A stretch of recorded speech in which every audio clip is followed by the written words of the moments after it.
ஒரு 465 கிலோமீட்டர் சாலை வழியே பயணப்பட்டு இந்த விழாவுக்கு வந்திருக்கிறேன்.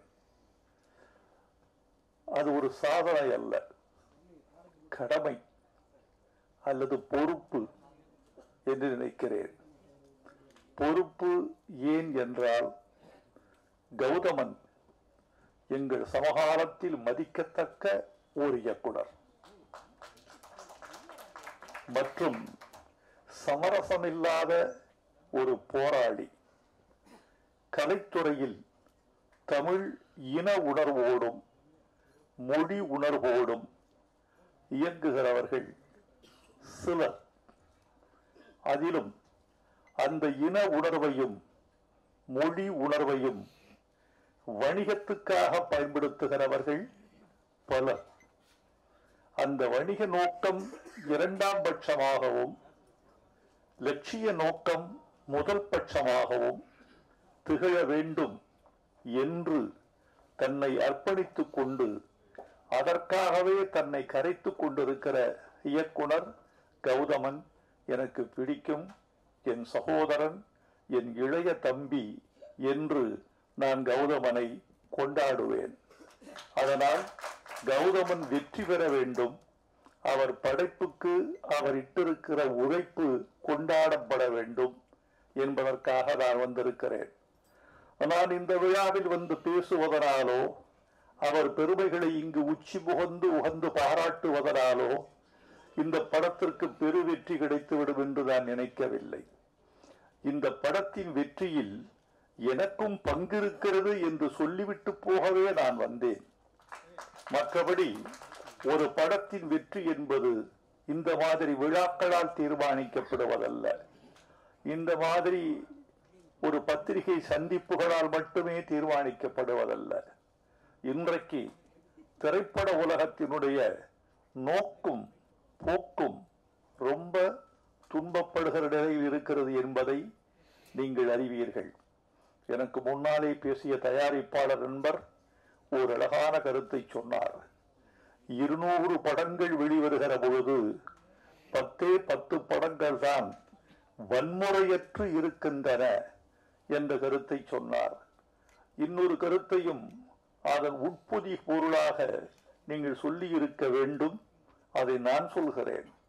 200 படங்கள் வந்தால் 10 படங்கள் மட்டும்தான் வெற்றிக்கு பக்கத்தில் இருக்கக்கூடிய படங்களாக இருக்கின்றன என்பதையும் நீங்கள் சொல்லி இருக்க வேண்டும்.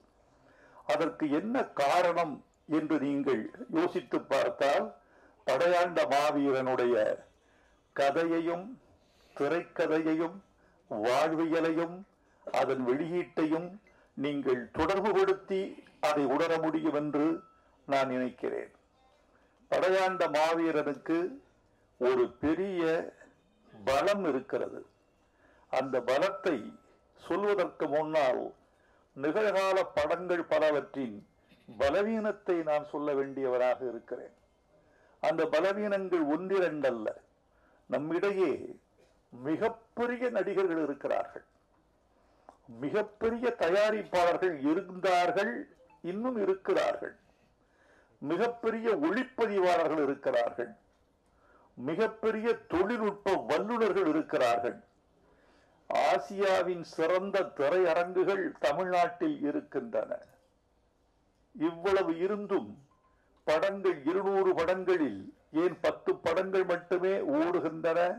190 படங்கள் ஏன் பின்வாங்குகின்றன என்பதை சற்றே யோசித்து பார்த்தால், இவர்கள் வாழ்க்கையை பார்த்து சினிமா எடுக்காமல் படங்களை பார்த்து பல பேர் சினிமா எடுக்கிறார்கள்.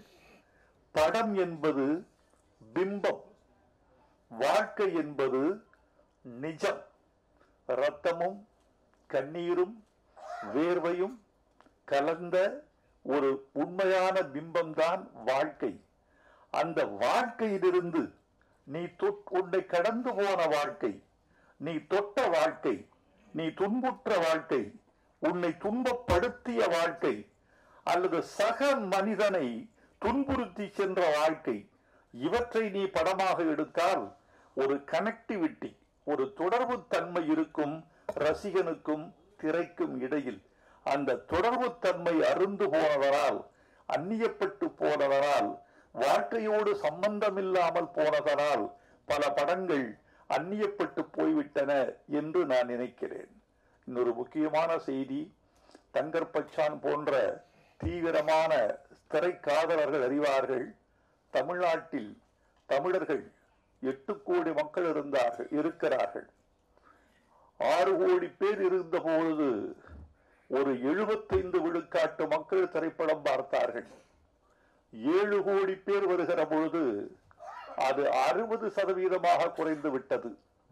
8 கோடி பேர் இருக்கிற பொழுது சினிமா பார்ப்பவர்களின் எண்ணிக்கை ஒரு 35-40 லட்சமாக குறைந்து விட்டது. இது என்ன காரணம் என்று கேட்டால், திரைப்படத்தை பார்ப்பதற்கான காதல் இருந்தது போய்விட்டதா என்று நமக்கு சொல்ல தெரியவில்லை. ஆனால் சினிமா தொழில்நுட்பத்தால் துண்டாடப்பட்டிருக்கிறது.